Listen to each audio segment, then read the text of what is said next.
동산교회 시간.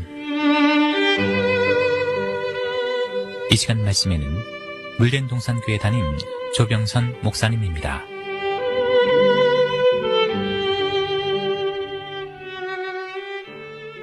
할렐루야, 평안하셨습니까?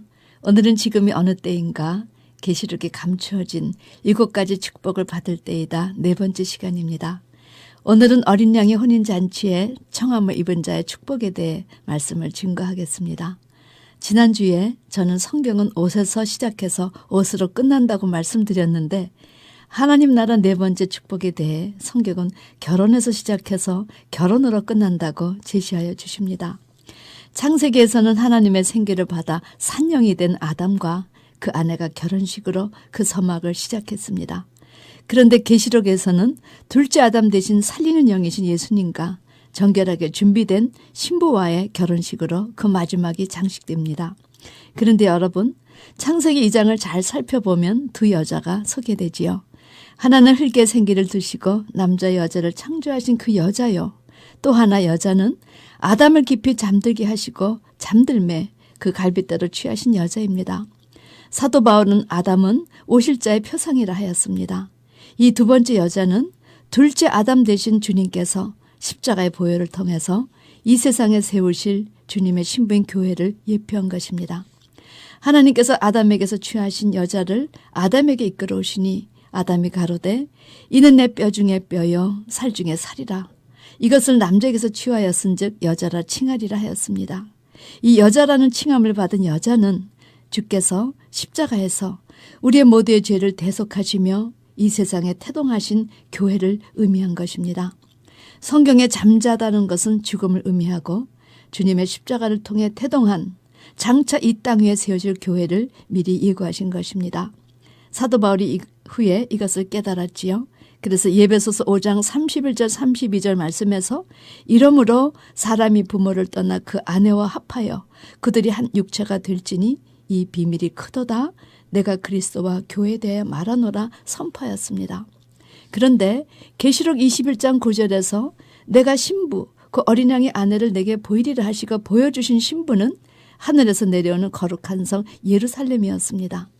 구약교회와 사도와 주의 종들에 의해 예수 신랑을 중매받은 자들이 정결한 신부로 예비돼서 어린 양의 혼인잔치에 들어가는 대단원의 막을 내리는 것입니다. 다시 말해 창세기 2장의 성취 장면을 마지막으로 보여주신 것이지요. 따라서 창세기 2장에서부터 계시록 21장까지 성경은 쭉 결혼잔치 이야기를 다룬 것이요. 우리의 신앙의 삶에서 그런 사실을 얼마큼 분명하게 깨닫고 신앙생활을 해왔느냐에 따라서 축복의 수여자가 되기도 하고 신앙의 삶의 결혼잔치는 개념 없이 신앙생활의 실패자가 되기도 하는 것입니다. 그런 의미에서 오늘 말씀은 성경 전체 결혼에 대한 결론의 말씀이 되겠습니다. 신앙생활의 진정한 승리자가 누구인가? 신랑 대신 예수의 신부로 택함을 입어 혼인잔치인 천국에 입성하는 것이 신앙의 결론이요. 신앙의 진정한 승리자라는 사실입니다. 저는 오늘 본문의 말씀에서 모두 3가지를 여러분과 나누고자 합니다. 첫째는 이 혼인잔치란 무엇을 뜻하는가? 우리는 성경 전체가 제시하는 혼인잔치의 맥을 바로 알아야 합니다.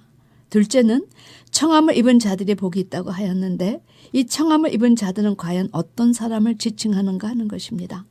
우리 모두 다 교회 다니고 있지요. 누구는 청함을 받고 누구는 청함받지 못하나 내 자신이 혼인잔치의 청함을 받았다고 어떻게 자부하고 안심할 수 있는가? 우리는 이 마지막이고도 결론적인 승리를 얻기 위해 이 청함 입은 자들의 의미를 바로 알아야 하는 것입니다. 세 번째는 신부로 택함받아 누릴 천국의 축복이 무엇인가? 여기에 대한 성경의 답을 분명히 알아야 막역했던 신앙의 방향을 더 확실하게 할 수 있습니다. 그리고 이 분명한 목적을 향해 실제 청함을 입을 수 있도록 준비할 수 있는 것입니다. 오늘은 시간상 첫째 이 혼인잔치가 뜻하는 것이 무엇인가만을 한번 다루어 보겠습니다. 하나님은 하나님의 형상으로 만드신 남자와 여자에게 제일 먼저 생육하고 번성하고 충만하고 정복하고 다스리라는 7대 축복을 하사하셨습니다. 이 7대 축복을 자세히 살펴보면 이것은 바로 결혼을 통해서 얻어지는 것으로 그동안 우리는 창세기 2장에서 아담의 갈비뼈로 여자를 만들었네요. 아담에게 이끄시니 당신은 내 뼈 중에 뼈요 살 중에 살이라 고백을 하였는데 이것을 결혼으로 알았습니다. 그러나 이것은 그리스도의 희생을 통해서 이 땅에 세워질 신부된 교회를 의미한 것입니다. 그리고 창세기 1장 26절 이하에 하나님은 이미 결혼 제도를 우리 인생에게 도입하셨음을 깨달을 수 있습니다. 하나님은 생기를 가진 아담을 통해 이 땅에 아름다운 생육, 번성, 충만, 정복의 역사를 일으키기 원하셨습니다. 그런데 그것이 사단의 방해로 저지되었지요. 그러나 하나님은 포기치 않으셨습니다. 그리고 다시 이 땅에 좋은 시 대신 예수님을 보내심으로 그분의 십자가의 공로로 우리 인생이 깨끗이 씻음받아 정결한 신부로 예비될 수 있는 길을 열어놓으셨습니다. 오늘 마지막 혼인잔치는 이러한 사람들만이 들어갈 수 있는 잔치로서 결론적으로 우리에게 다시 한번 우리의 신앙을 점검케 하신 축복의 말씀인 것입니다. 성경 전체를 혼인잔치에 비유한 말씀이 바로 마태복음 22장 1절부터 14절 말씀입니다. 예수께서 다시 비유로 가라사대 천국은 마치 자기 아들을 위하여 혼인잔치를 베푼 어떤 임금과 같으니 그 종들을 보내어 그 청한 사람들을 혼인잔치에 오라 하였더니 오기를 싫어하거늘 다시 다른 종들을 보내며 가로되 청한 사람들에게 이르기를 내가 오찬을 준비하되 나의 소와 살찐 짐승을 잡고 모든 것을 갖추었으니 혼인잔치에 오소서 하라 하였더니 저희가 돌아보지도 않고 하나는 자기 밭으로 하나는 자기 상업처러 가고 그 남은 자들은 종들을 잡아 능욕하고 죽이니 임금이 노하여 군대를 보내어 그 살인한 자를 진멸하고 그 동네를 불사르고 이에 종들에게 이르되 혼인잔치는 예비되었으나 청한 사람들은 합당치 아니하니 사거리 길에 가서 사람을 만나는 대로 혼인잔치에 청하러 오노라 한데 종들이 길에 나가 악한 자나 선한 자나 만나는 대로 모두 데려오니 혼인잔치에 손이 가득한지라. 임금이 손을 보러 들어올새 거기서 예복을 입지 않은 한 사람을 보고 가로되 친구여 어찌하여 예복을 입지 않고 여기 들어왔느냐 하니 저가 유구무원이거늘 임금이 사환들에게 말하되 그 수족을 결박하여 바깥 어둠에 내어 던지라. 거기서 슬피 울며 이를 갈미 있으니라 하니라. 청함을 받은 자는 많되 택함을 입은 자는 적으니라. 여러분, 이 말씀에서 우리는 고대 이스라엘 사회에서의 결혼 절차를 통해 주님께서 초림에서 재림까지 아니 하나님의 나라를 성취하시는 전 과정을 얼마나 구체적으로 자세히 하셨는지 발견할 수 있습니다. 오늘 저는 이 결혼의 진행 과정 10단계를 통해 우리가 천국 가기까지의 신앙의 여정을 이스라엘의 혼인잔치와 비교하여 설명드리려 합니다.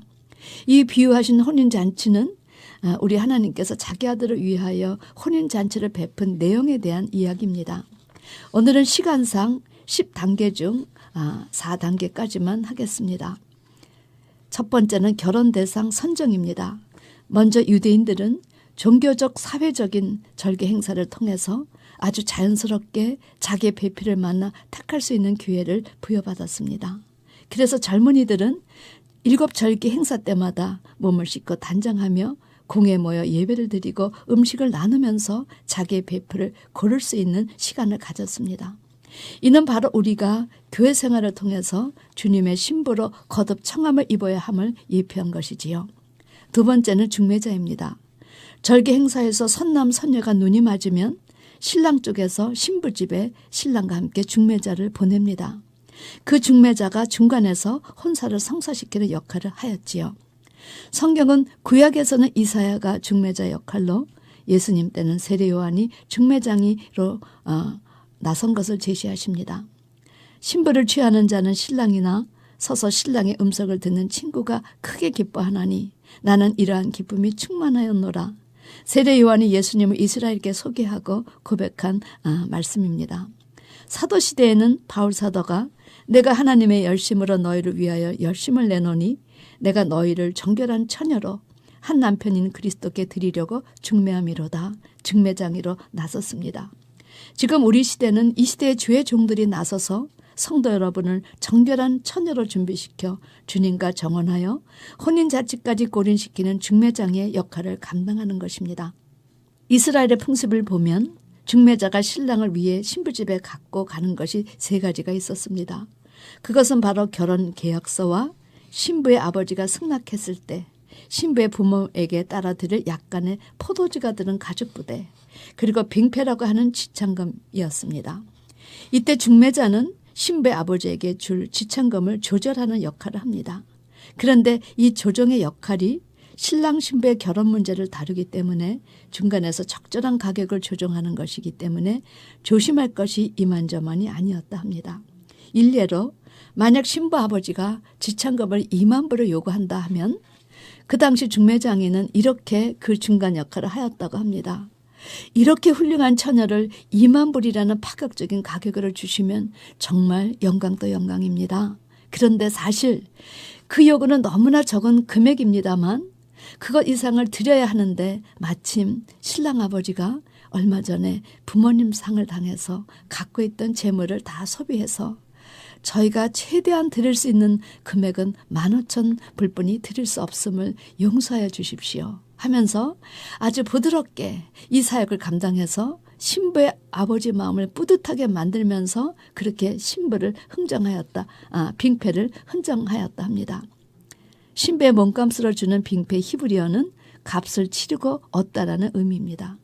그러므로 신약적 의미의 빙패는 신랑이 신부를 맞이하기 위해서 빙패를 보내듯 성도들을 신부로 맞이하기 위해 신랑 대신 예수 그리스도께서 십자가의 죽음이라는 엄청난 빙패를 지불하셨음을 상징한다는 사실입니다.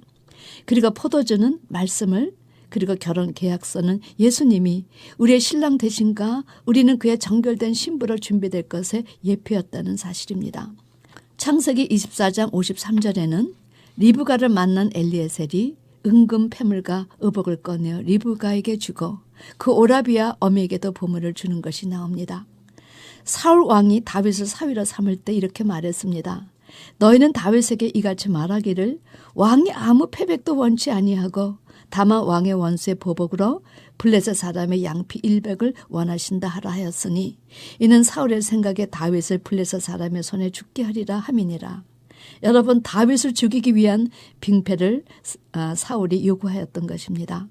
또한 야곱이 라반의 딸을 얻기 위해 14년 열심히 일한 것은 노동으로 대신한 빙패를 표현한 것이었습니다. 창세기 34장에서 세겜의 추장이 이 소녀만 내게 주어 아내가 되게 하면 아무리 큰 빅물과 예물을 청구할지라도 내가 다 수응하리라 이렇게 말했는데 이것도 빙패를 지적한 것입니다. 세 번째는 만약 이 빙패가 합의되어 승낙하면 이제 하나님과 친척 앞에서 뿔나팔을 불어 두 사람이 정혼하였음을 알렸습니다. 그리고 이때부터 정식 부부로서의 법적 효력을 갖는데 부부가 되었지만 육체 관계는 없이 곧 1년이란 별거 기간을 갖게 됩니다. 이 별거 기간은 대략 1년의 기간으로 이 기간 동안 신랑은 신부를 맞기 위해 집을 짓고 집을 다 지으면 신부를 데리러 옵니다. 신부는 그 1년이란 기간 동안 다시 오실 신랑을 맞이하기 위한 믿음의 단장을 합니다.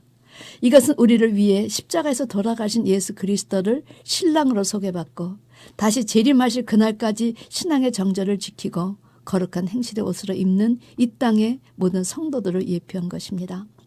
우리가 주님을 나의 구세주로 인정하고 그분을 모신 그 순간부터 사실 우리는 정혼식을 한 것으로 성경은 제시합니다. 그러므로 그 후부터 우리가 행한 모든 신앙의 삶의 기록이 행위의 책에 기록된다는 사실입니다. 사랑하는 성도 여러분, 그러므로 주님을 구주로 믿고 신앙의 삶을 산다고 하면서 세상의 눈을 돌리고 세상 것에 미련을 둔다면 성경은 너는 간음하는 자이다 이렇게 말씀하신다는 사실입니다. 오늘 3가지뿐이 못했지만 다음 주 이 시간에 그 10가지를 다 여러분께 말씀드리길 원합니다. 부디 우리의 신앙의 삶에 혼인잔치 시간이 있다는 사실을 기억하는 여러분과 제가 되기를 주님의 이름으로 축원합니다. 아멘.